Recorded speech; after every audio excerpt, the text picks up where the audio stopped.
আজ বিভূতিভূষণ বন্দ্যোপাধ্যায়ের লেখা গল্প সতীশ। গল্প পাঠে আমি রাইমা।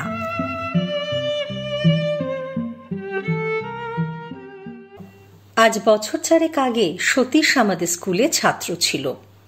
টেস্ট পরীক্ষায় উপরি উপরি 2 বছর ফেল করে সে স্কুল ছেড়ে দেয়। এরপর আর অনেকদিন ওকে দেখিনি।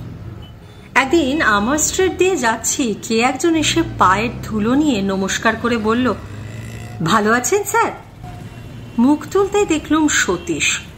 অনেকদিন পর দেখা, খুশি হলুম। কুশল প্রশ্নাদির আদান প্রদানের পর বললুম, কি করো আজকাল? সতীশ বিনয় মুখখানা কাঁচুমাচু করে বললে, আগে আজকাল দমদম এরোড্রোমে পাইলটের কাজ শিখছি। আশ্চর্য হলুম, খুব খুশিও হলুম। একজন বাঙালি তরুণ যুবক টাইপিস্ট, কেরানিগিরি, টেলিগ্রাফ বা হোমিওপ্যাথি শিক্ষার গতানুগতিক পথ ছেড়ে এরোপ্লেন চালানো শিখছে, এ সত্যিই আনন্দের বিষয়। তার উপরে সে আবার আমাদের স্কুলের ছাত্র। মনে মনে ভাবলুম, ছেলেটার মধ্যে তো বেশ জিনিস আছে, যা ভাবতুম তা নয়। স্কুলে গিয়ে মাস্টারদের মধ্যে বললুম ব্যাপারটা। সেদিন টিফিনের সময় টিচারদের কমন রুমে সতীশের কথা ছাড়া আর কোনো আলোচনাই নেই। কেউ বললে, দেখুন কিসের মধ্যে কি থাকে, সেই সতীশ এখন কি না। অঙ্কের মাস্টার বিপিনবাবু বললেন, আমার হাতে 20-র বেশি নাম্বার ওঠেনি টেস্টে, 2বারই। যদুবাবু বললেন, আর ইংরেজি ফার্স্ট পেপারেই কি, সেকেন্ড পেপারেই কি, 25-এর বেশি কখনো পেতে দেখিনি। আর কি দুষ্টু ছিল, সরস্বতী পুজোর সময় ভাঁড়ার থেকে 1 টিন রসগোল্লা সরিয়ে।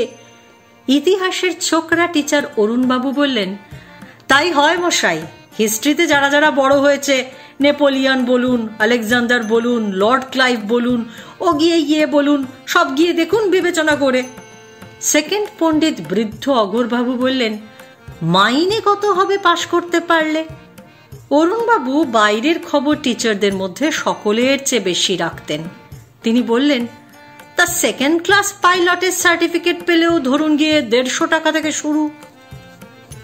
লুফে নেবে মশাই, 300, 400, আর ফার্স্ট ক্লাস সার্টিফিকেট পেলে তো কথাই নেই। 400 থেকে আরম্ভ, 700, 1000, 1500। অঘোরবাবু আপন মনে ঘাড় দুলিয়ে বিড়বিড় করে বলতে লাগলেন, উফ, কত বেদ ভেঙেছি ওর পিঠে। যেমন ছিল গাধা তেমনি দুষ্টু, সেই সতীশ কিনা। বোধহয় সঙ্গে সঙ্গে এ কথাও তার মনে হলো যে আজ 27 বছর ধরে তিনি এই স্কুলে নাম সই করার ডাক টিকিটের দাম বাদ দিয়ে 34 টাকা 15 আনা মাইনেতে কাটিয়ে গেলেন। এরপরে আর একদিন সতীশের সঙ্গে দেখা। মাসখানেক পরে রাস্তার ধারে একটা রোয়াকে বসেছিল। আমায় দেখে নেমে এলো। বললুম, সার্টিফিকেট পেতে আর কত দেরি? সতীশ পূর্বের মতো বিনয়ের সঙ্গে বললে, আগে এখানে তো হয়ে এলো, এইবার করাচি গিয়ে 6 মাস ট্রেনিংয়ে থাকতে হবে, তাহলেই আপনাদের আশীর্বাদে। বলে সে খপ করে আমার পায়ের ধুলো নিলে। তারপর আমার সঙ্গে কিছু দূর গল্প করতে করতে এলো। এরোপ্লেনের ব্যাপার নিয়েও 2-একটা কথা বললে। আমি বললুম, আচ্ছা, পাইলটের কাজে বিপদও তো আছে, কি বলো? স্যার, আর কিছু বিপদ না, ওই এরোপ্লেন চালাতে চালাতে মাঝে মাঝে লাইটনিং পড়তে পারে, ওই এক ভয়। বলো কি, এরকম হয়েছে নাকি তোমার কখনো? হয়নি স্যার, কতবার মরতে মরতে বেঁচে গেছি।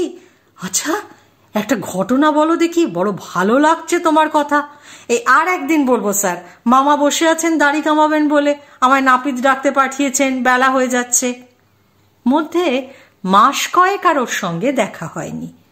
তারপর একদিন হঠাৎ আমার স্ট্রিটের সেই গলির মোড়ে দেখা। আগ্রহের সঙ্গে বললুম, এই যে সতীশ, করাচি থেকে কবে এলে? সতীশ আমার পায়ের ধুলো নিয়ে আগে প্রণাম করলে। ভারী বিনয়ী ছোকরা।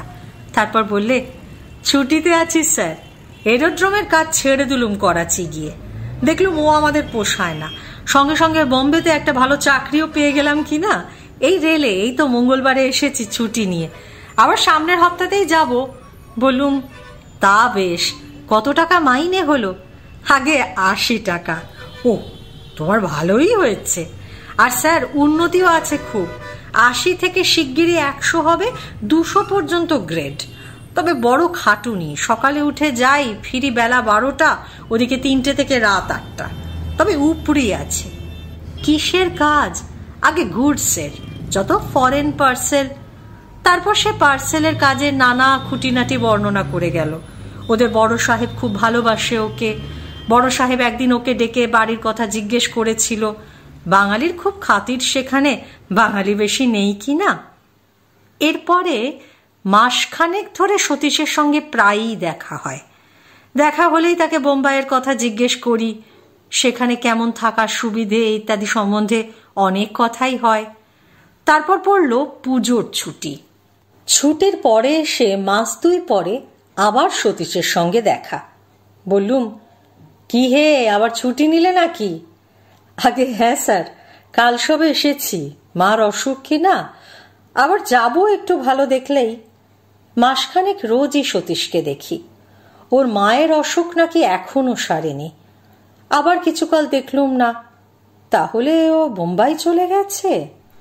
হঠাৎ শীতকালের দিকে একদিন দেখি সতীশ ময়লা একখান ছিটকাপড় পরনে পাঁচড়ায় পঙ্গু অবস্থায় গলির মোড়ে সেই চায়ের দোকানের সামনে উবু হয়ে বসে রোদ পোয়াচ্ছে। ওকে এই অবস্থা দেখে বিস্মিত হলুম। পাঁচড়ার জন্য ছুটি নিয়ে বোম্বে থেকে চলে এসেছে নাকি? ও আমায় দেখে যেন থতমত খেয়ে গেল। আমি কোনো কথা বলবার আগেই চায়ের দোকান ও গলির মোড়ের সান্নিধ্য থেকে আমার সঙ্গে খানিকটা দূর পর্যন্ত এলো। বললে, হাওড়ায় ট্রান্সফার হয়েছি স্যার, ওই গত মাস থেকে। বোম্বাই বড্ড দূরে, মা অত দূর থাকতে, তাই এখানেই। আগে হ্যাঁ স্যার। তারপর সে বোম্বাইয়ের নানা নিন্দাবাদ আরম্ভ করলে। সে দেশের লোকের সঙ্গে বাঙালির পোষায় না, জিনিসপত্র আকড়া, থাকার অসুবিধে।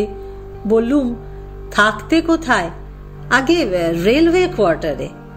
এলোমেলো গল্প করতে করতে হঠাৎ কথায় কথায় প্রশ্ন করলুম, সমুদ্র তোমাদের বাসা থেকে কত দূরে? ও বলে, সমুদ্র? সে তো অনেক দূর। বোম্বাইয়ের কাছে তো সমুদ্র নেই।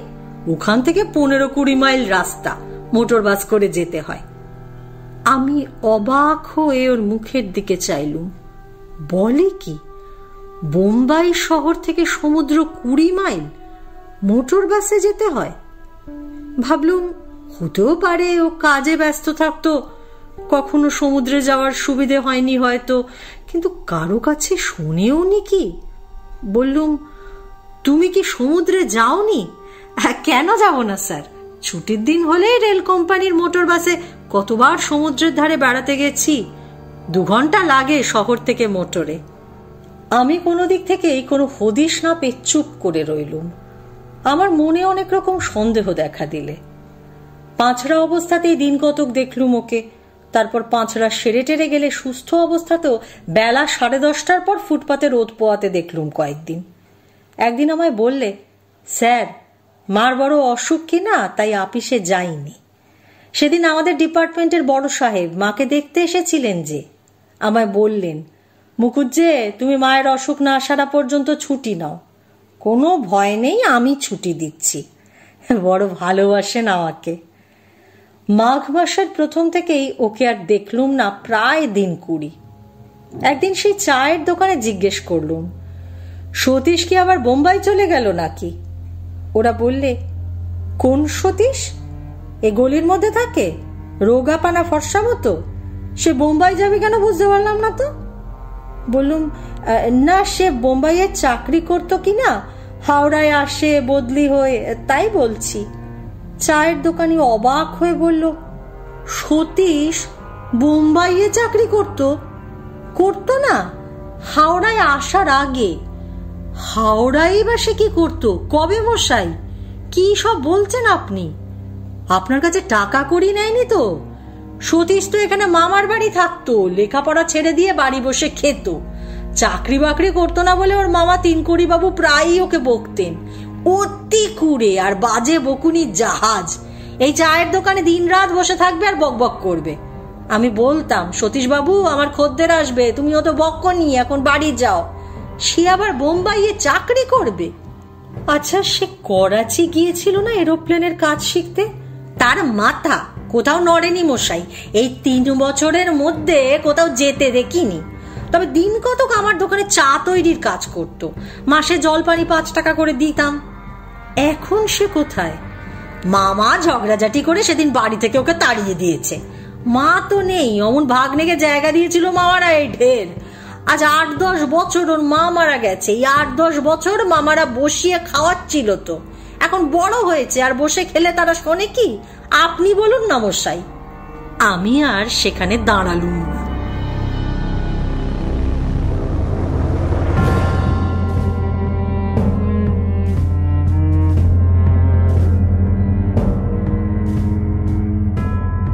রাইমার গল্পের ঝুলিতে রয়েছে আরো নানান স্বাদের গল্প। শুনতে চান? প্লিজ সাবস্ক্রাইব করুন আমার চ্যানেল আর জুড়ে যান রাইমার গল্পের পরিবারে। কেমন লাগলো আজকের গল্প? কমেন্ট বক্সে প্লিজ জানান, লাইক করুন, শেয়ার করুন।